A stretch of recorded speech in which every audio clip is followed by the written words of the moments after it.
having you in the studio going funny with Paul Mecurio. Yes. It's not very often that I get to have Emmy Award winners in here. Thank you very much. You're right. And where's the red carpet? Hello. It Come emanates. Well, you didn't see it? You walked in on the wrong side, I think, of the studio. So I want to get to know you a little bit.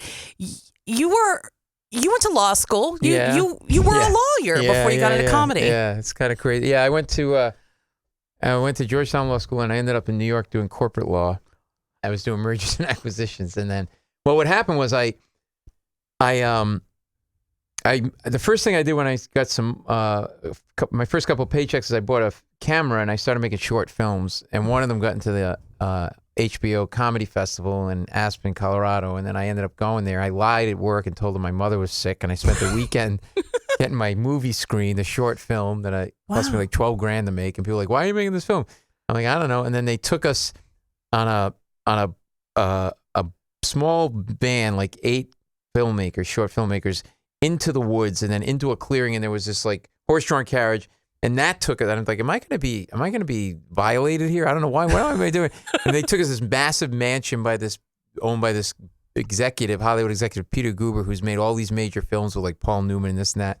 And I walk in the house. This is when you realize, when you realize like there's money way above, beyond your pay grade. Yeah, I walk in and there's a brook inside the house. He literally built the house over an actual natural brook. I'm like, man, that is some serious cash. And I go around the corner, and in the dining area for lunch was Spike Lee, the Hudlin brothers, Albert Brooks, Woody Allen, and they had us sit and talking to have us meet these established filmmakers and stuff. Holy crap. And I'm like looking at my watch going, I got to get back to my merger and acquisition deal. Like nobody knows I'm gone. So I started to kind of go down this road, and then I started writing jokes as a hobby. And I saw Jay Leno in a private function one night, and I said, I don't know if you need jokes, but I have jokes. And I handed him like a big packet of jokes. And he's like, okay, thanks. And he really does talk like they're letting helium him out of a balloon, like very slowly. Wow. Like when you talk to him, you want to just go, breathe, so your head doesn't explode. And then he calls me the next day and he goes, I read your jokes and I need stuff for the Tonight Show monologue, so I'll hire you to send in jokes for the Tonight Show monologue. And he goes, what do you do for a living? I go, I'm a lawyer. He goes, I knew it. I go, why? He goes, you write like a lawyer. You're too wordy, too many setups. So just get to it. You're writing too many lines before the joke. And then he called me a week later and he said, I'm going to do one of your jokes on the Tonight Show. Oh my God. And he paid me $50 for the joke, and he did it. Now, you understand, like, I'm a middle-class, talented kid from Providence, Rhode Island. I'm working on huge merger deals, like on the cover of the Wall Street Journal, and then this happens.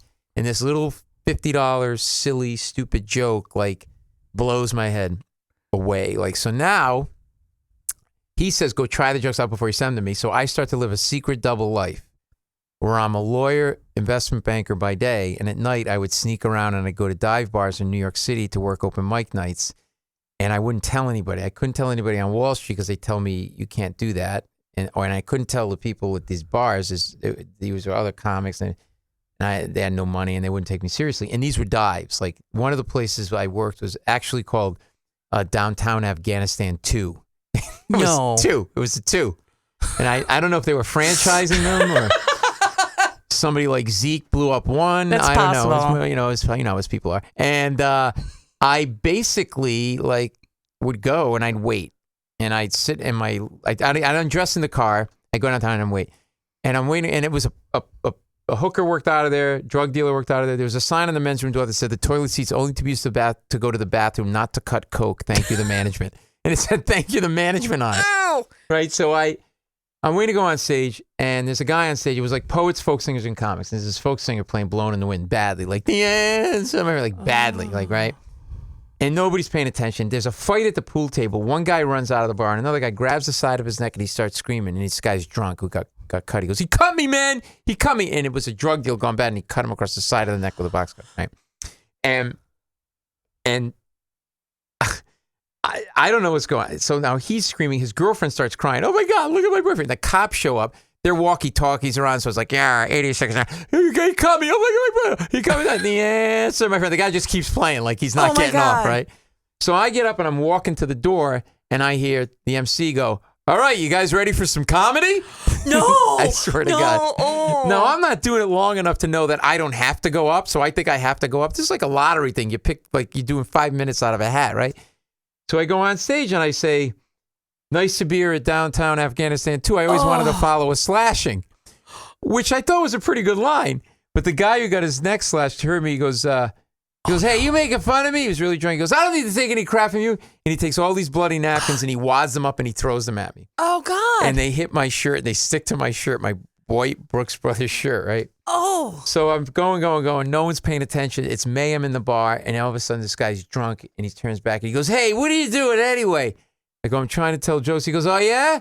He goes, I like jokes. He goes, hey, everybody, shut the hell up. This guy's trying to tell jokes. And the whole place shuts up. Oh, my God. I get back in the car. I go back. And by the way, I know you have like young professionals listening. If you're thinking about leaving your job, you may have to go through this. No. And so Bloody Brooks Brothers right, shirts. Exactly. So I go back to the firm and I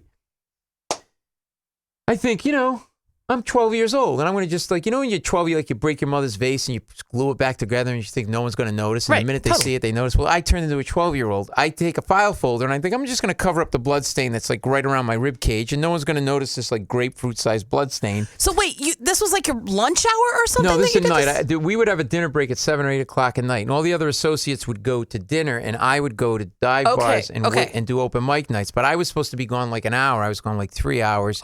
They couldn't find me and I'm in this big conference room.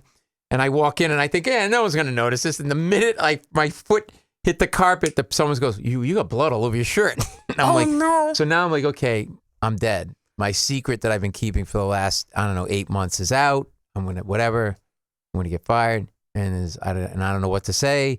There's this long pause. And one of the other lawyers goes, what kind of shirt is that? I go, it's a Brooks Brothers shirt. Why? He goes, oh, I know how to get blood out of a Brooks Brothers shirt.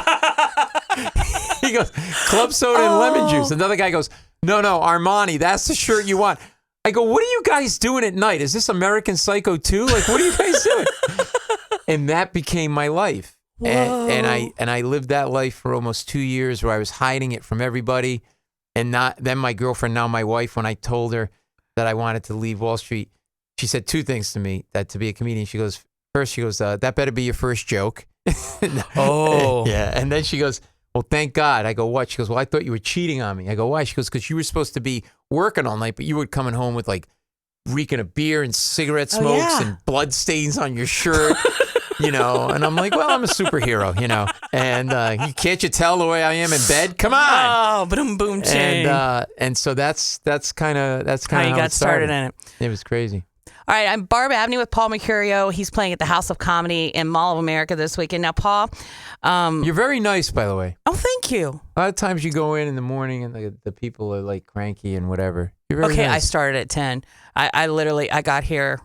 You came in right after me. Oh, good. It's all good. So a few hours early. Yeah, I've had a couple of coffees. I'm good. I thought you'd say a couple of cocktails. I have a box of beer over there that the morning show was drinking. I'm like, let me hide the beer because you never know with comedians because sometimes you got somebody that needs the beer and then sometimes the kind that you need to hide it from. So you never know what you're going to get. No, I'm the kind you can give it to. I'm good. All right, I'll give you a beer. So tell me this: do you remember the first joke that you either wrote or performed live? The first joke that I remember that stands out is the first one that Leno did on the Tonight Show, which was, and the punchline's a little vague, but basically the premise of the joke was there's this old house, the refurbishing show, and that it doesn't reflect reality at all because in this old house the contractors are under budget and on time and they're very well dressed and they smell great, but in real life the guy's drunk, he's hitting on your wife, he's showing butt crack, he's going through your sock drawer for money, and he did it and it did well, and I was and that was the thing. I think what happened was, and for anybody listening out there, because I Louis Black's a good friend of mine, so he's you should tell this story and talk about it in your act. I'm no one's going to care. But I started to do it, and a lot of people come up to me and go, I'm going through the same thing. My parents want me to be an engineer, but I really am a good musician, or I'm a dentist and I really wanted to be a writer, and but I got the mortgage and the kids, and what do I do and how do I do it? And I said, look, you got to unravel your life. Because I literally, when I decided to do it, I had a 2-bedroom co-op in Manhattan, cufflinks, suspenders, big apartment, sob. I sold everything except my car, and I moved to a rooming house just outside the city, because it would only cost me $327 a month. And the people in the room, it was in those old film noir movies where they go to find the bad guy and like he lives in this rundown rooming house. That's what it looked like. Oh, no. There was this old German couple on the first floor. It was this big old Victorian house, and they basically took all these little bedrooms, they divided them up, and you shared a kitchen and a bathroom on your floor with these other people. And there were like 9 of us that lived in the house, and it was a bunch of just dysfunctional people. There's 2 ex-cons, 2 recovering addicts, an alcoholic tow truck driver. Oh. And a 300-pound phone sex operator who sold Herbalife diet products door to door. I'm not making that up. And I lived right beneath her, so I could thank you. I could hear all their calls. Oh, no. And phone sex is theater of the mind. It's like radio. Right. So I knew what she looked like, but I'd hear this conversation. Hi, yeah, this is Carol, and that was true. Yo, what do I look like? Well, I have strawberry blonde hair, and that was true. And blue eyes, and that was true. And and I weigh 105 pounds. Thank you for playing. Your arm weighs 105 pounds. Oh, wow. And then she would be like, why don't you come upstairs and sit in and listen to some of my... I'm like, no, I'm good. I feel like I'm going to be underneath you at some point, and it's not going to be good. And you're going to break my skinny little thing. And that was the start of like the transition and everything. Yeah, it was crazy. When you have that kind of life, though, it has to be such great material for later. Yeah, it was an endless kind of stream of just, and then you start to mine your own life and like your own family. Like I grew up in a furniture business, and my mother's grew up in the Depression. She's 87 now. Oh, wow. But she won't buy anything, and like so she has a hearing aid that she found in the garbage, and it whistles all the time. Oh, no. So it's like, it's a lot of, is that me? She's like a lot of that. Oh, it's like, wow. And it's like talking to a tea kettle in a house dress, right? And she's really spacey and like creative. She started her own furniture business in the 60s when mothers didn't do that. They stayed at home, right? And the men went to work. Very driven, like very, very like ahead of her time, strong woman. But she's flighty. My father was like the one that was organized. So my mother, between not being able to hear and like just, she regularly locks customers in the store in the middle of the day. She forgets or she doesn't hear that somebody's in the store. Like I go there one day and none of this is made up. There's like a 65-year-old woman in the store.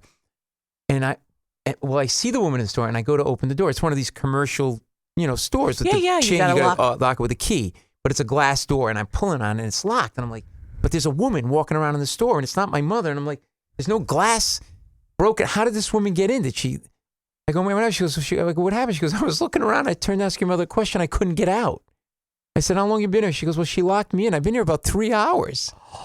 I said, what have you been doing? God. She goes, well, I browsed a lot. She was really funny. And she goes, I got tired, so I took a nap on the sofa. And then she goes, your name Paul? I go, yeah. I go, why? She goes, well, the phone rang. I hope you don't mind. I took messages for you. She took messages for me. Are you kidding me? So my next day I get my mother and I'm yelling at her. I'm like, Ma, you can't do that. You can't. She goes, I don't know what you're yelling at me about. The woman took a nap on that sofa. She liked it so much, she's probably going to buy it. So I made a sale and I wasn't even in the store. And I actually thought about running that business because my father, in the middle of trying to figure out what to do with my life, because I was really lost. Like, do I do this comedy thing, which is what I'm passionate about, but there's no money? Right. Or do you do this thing that you think you're supposed to do and society tells you to do, which is to sort of have the job, work 30 years, the white picket fence and the 2.2 kids, and then retire and do all of that? And it was scary. I was really, really scary. And then my father died. I couldn't decide. And my father died unexpectedly. And my mother's like, come home and run the family business. And I'm like, oh, okay, well, this is what I'm going to do. God made the decision for me, so I have to make it. But then I go home and I try to work with her, and she's out of her mind. Like, she goes through people's garbage on Sunday night looking for good garbage. Not food, just broken stuff that just needs to be fixed. Oh, wow. So she's like, so one night I'm driving her from an errand, like to the market. It's like 11 o'clock at night. And she goes, oh, pull over. I'm like, no, I'm not going to pull over. Because my father would just do what she told her to do, right? What she told him to do. And she gets out. She's in a house dress with curlers, and her hearing aid is like attracting dogs, right? And she stands over this garbage can, and she pulls this clock out like an electric alarm clock or whatever. I don't know. And she literally turns to me and he goes, oh, Paulie, I can't believe these people threw this clock out. They're crazy. And I'm like, they're crazy? I was doing huge merger deals. I'm now like in some bad Italian-American version of Antiques Roadshow. You're like Sanford and Son with boobs. What am I doing here? So I couldn't do that, and then I went back and said I got to either, get off the pot kind of thing and go for it, How's she doing? She's good. She's out of her mind. She just drove her car through a set of shrubs. Yeah. Oh, here's one for you. 2 weeks ago. Yeah, how's she doing? Thanks for bringing this up. Give me a beer.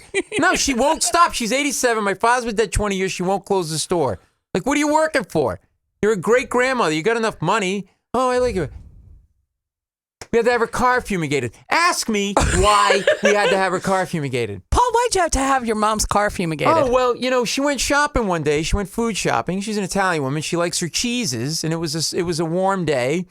So, and then she was going into the mall to get something. So she took the cheese and she put it under the front seat of the car. And then, being my mother who forgets things and is moving on to the next thing, forgot it was there, and it sat in the sun, and it stunk up the car. Oh. So ask me why my mother put the cheese under the front seat of the car, Deb.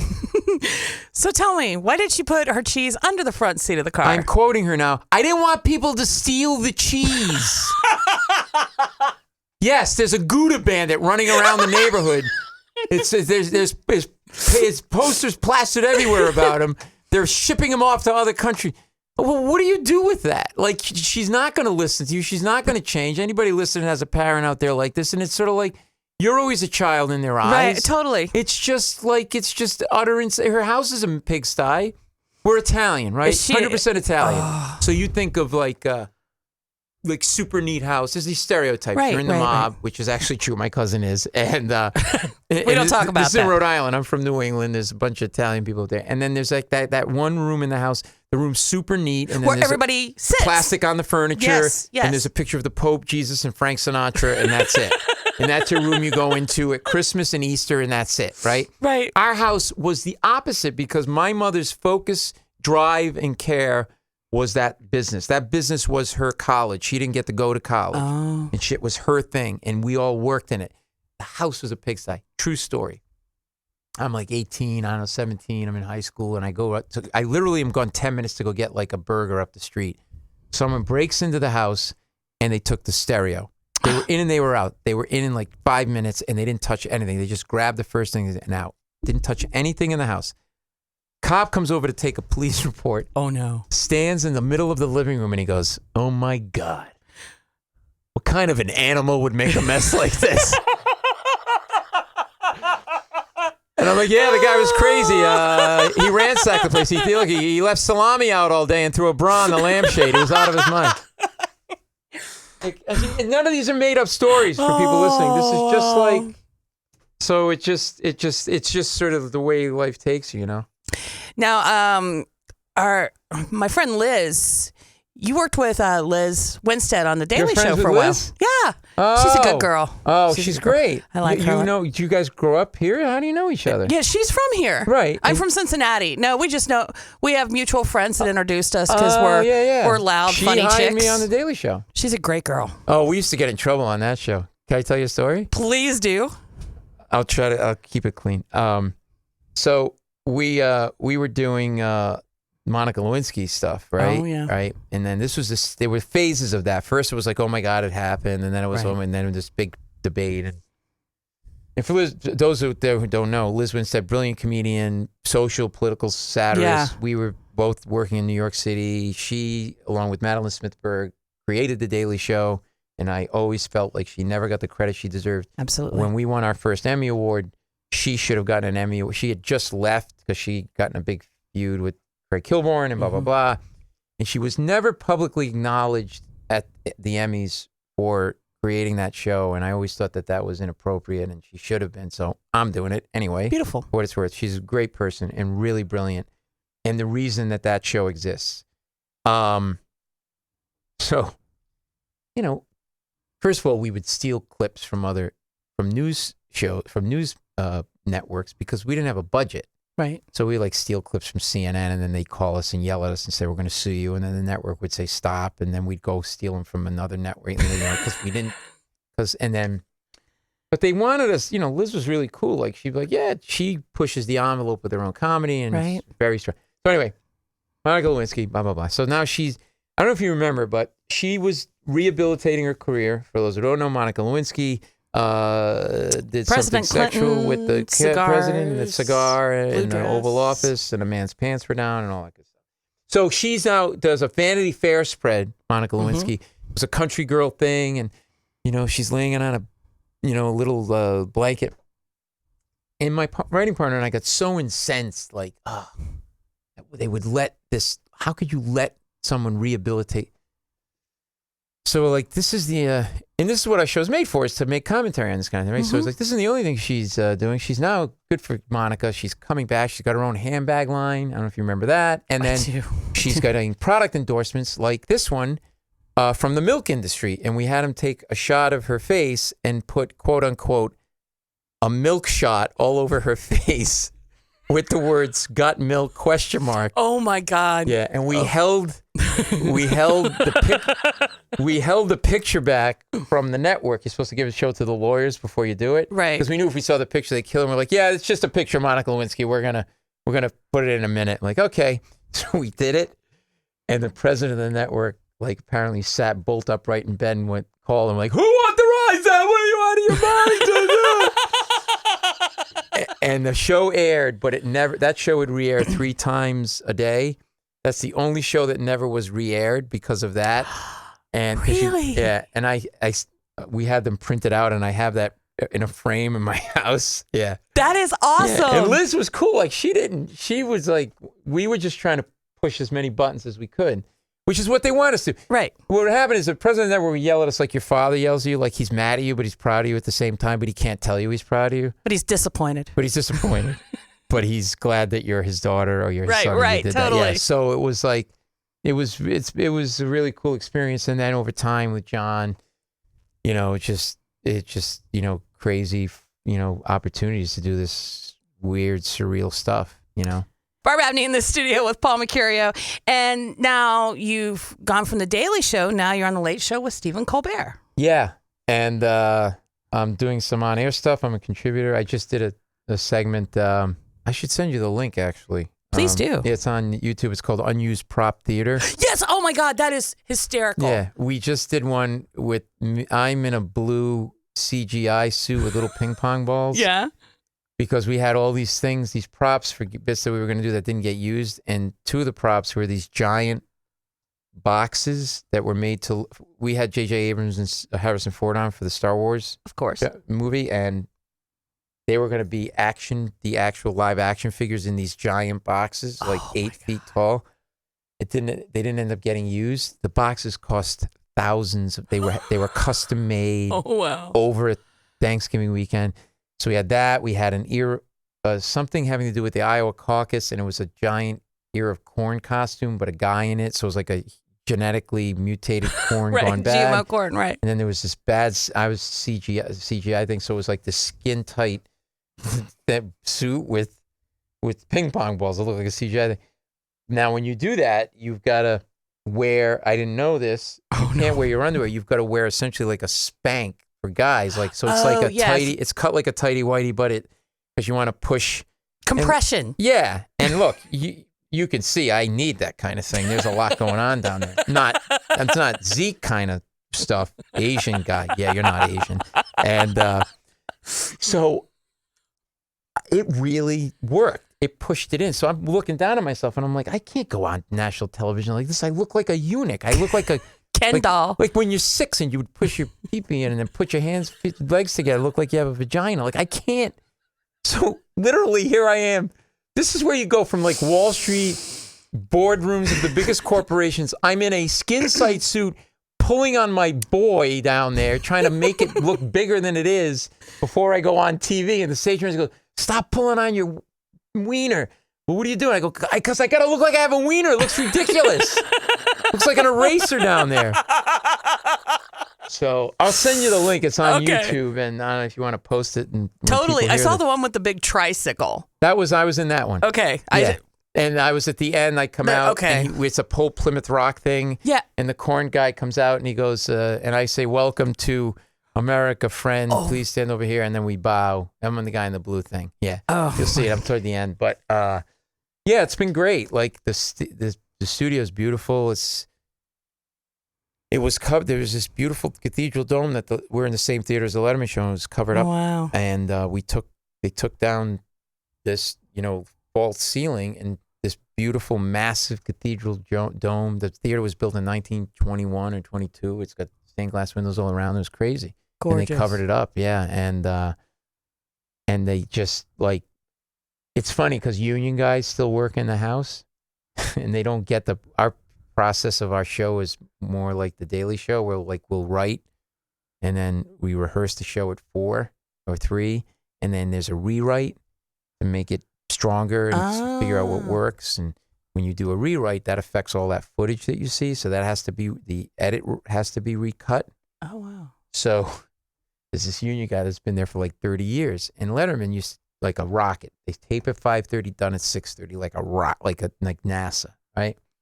We're a little more loosey-goosey because of the nature of the rewrite and stuff. One day this guy goes, it's a couple of months, and he goes to one of the stage managers. He goes, hey, what? He talks just like this. He goes, hey, what do they do in that rewrite room anyway? The manager's like, what? He goes, what are they doing down there? He goes, well, they're rewriting the show. He goes, why are they rewriting the show? They already wrote the show. What are you going to rewrite the show for? He goes, well, we're just trying to make it as good as possible. He goes, well, they got a clock down there?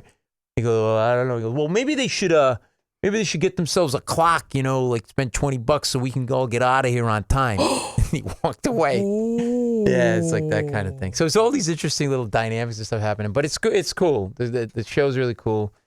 I learned something. Scarlett Johansson was on, and they will tase you if you touch her.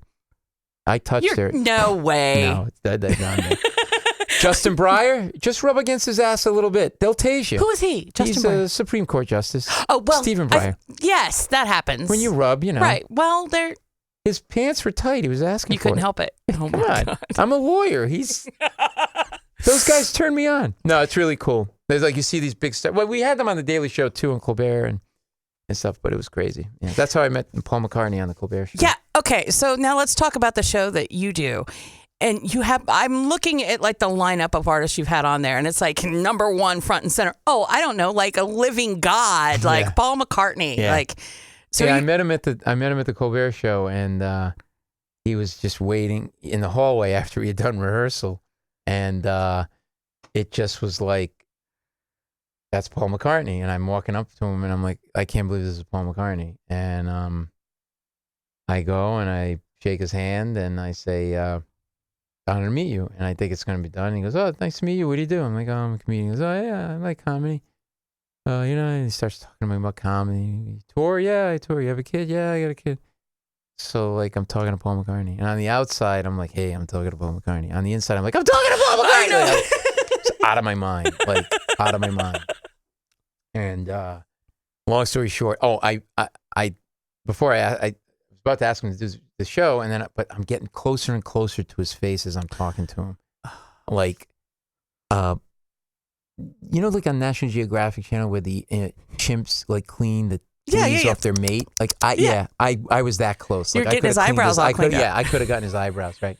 And I just was like, and he's like leaning back. I'm like the close talker on the Seinfeld episode, you know? And so then I'm like, look, I'm just going to leave you alone. And I go back and I go into the bathroom and I'm like hyperventilating. And I'm like, I call my wife. I'm like, you're not going to believe it.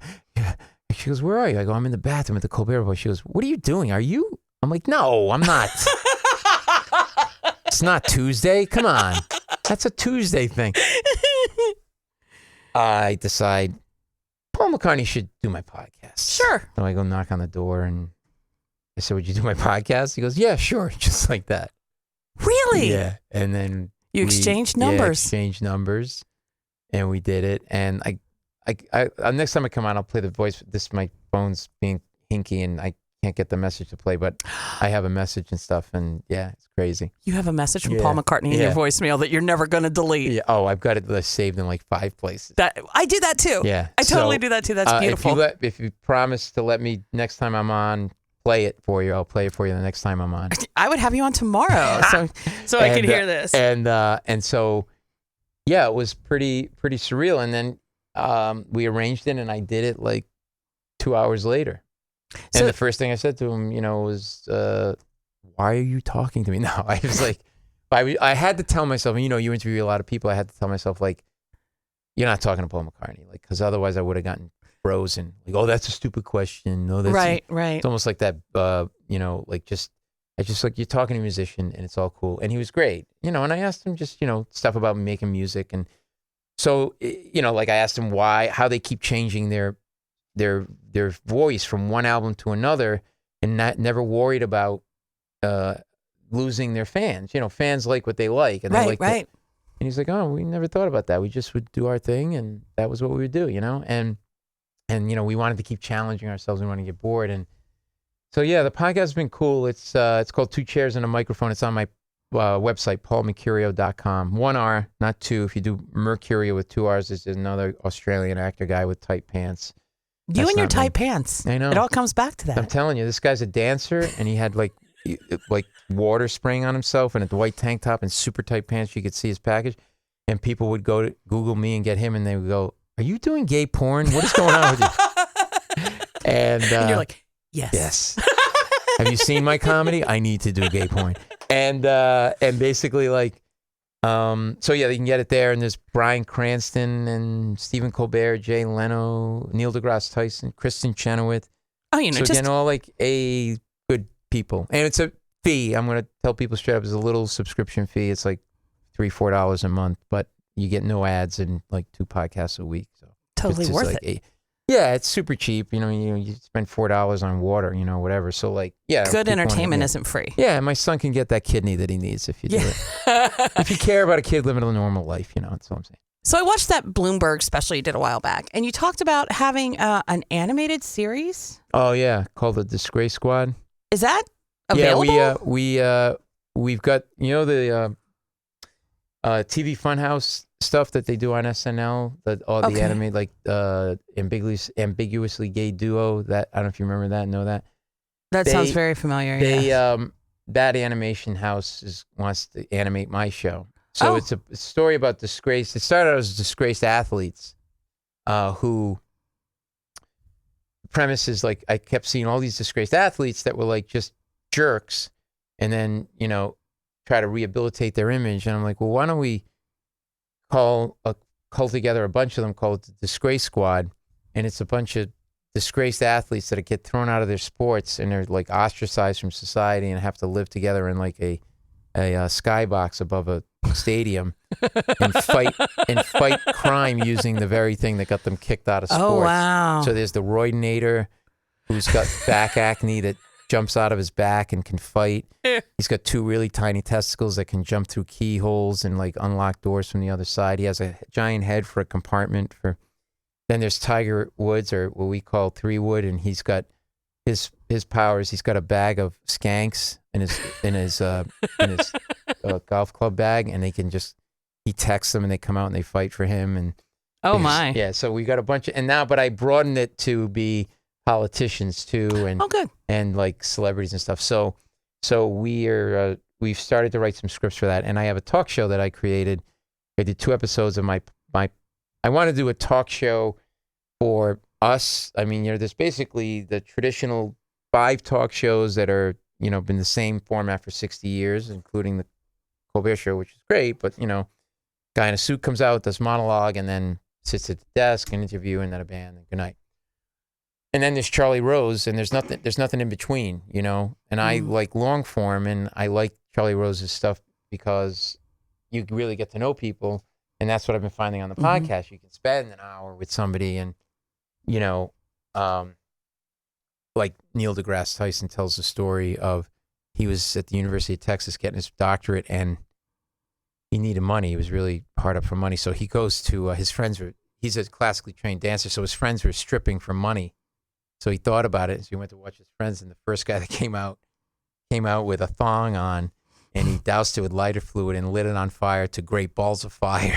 Oh, God. And he's like, that's when I decided I'm not going to do that. So I shot 2 episodes of a talk show, one with Gilbert Gottfried and one with Bobcat Goldthwait, long-form hour shows where it's just me. I come out, I do a little fun, open, not a traditional monologue. Then they're interviewed for the rest of the show, but we also incorporate comedy into it. And it's just a cool, chill, like kind of did it in a club in the Village in New York City, in Greenwich Village, like a 200-seat, small, intimate club. So that's something that we're having a conversation with a couple of different places to get that out. And then that would be something I'm excited about because it's an extension of yeah. And then we're developing a scripted half hour based on my life story. Wow. But, all this stuff that one is like, you got to be careful what you say because I don't want people to think, oh yeah, I'm getting a show tomorrow. Like it's so many steps along the way. But people have heard the story about like this guy that's torn in his life, can't figure out what he wants to do. And they feel like there's a show in that's relatable to people. Well, I'm not just a pretty face. You know what I'm saying? And a flat ass. Zeke. Paul Mecurio, catch him all weekend at House of Comedy and Mall of America. Thank you so much for coming in. This has been great. It was fun. I hope I didn't get too serious there or whatever. Yeah, and at Paul Mecurio, Mecurio is my Facebook and Twitter. And they can get my podcast at paulmecurio.com, 1R. If you do 2, you're going to see a man with very tight pants. And I'll make sure I put stuff up on the blog, links, so it's real easy. All you have to do is click on it. Yeah, and I'll give you the thing to me in that silly suit on the Colbert Show. Yeah, I'm down. And you come to New York, you got to come see a taping as my guest. Absolutely. Just don't embarrass me and start flashing Steve. You know how you are. You raise to get those boobs out there. Well, I'm gonna pull up and I'm gonna be like, I've got a recording of it. Paul asked me to come with every other radio host in the country. That's great. Thank you. Thank you.